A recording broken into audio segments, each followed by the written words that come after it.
Hi everyone, welcome to my YouTube channel. In this short tutorial, I'm going to show you that how can you clear cache on Snapchat. So let's start up the process.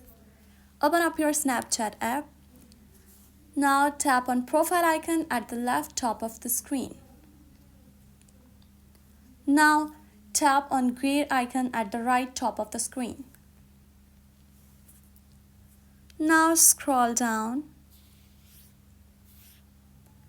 until you see clear data. There's option privacy control, clear data. Tap on this option. Now at last you can see the option clear cache. Tap on this option to clear your cache. Now here clear or cache.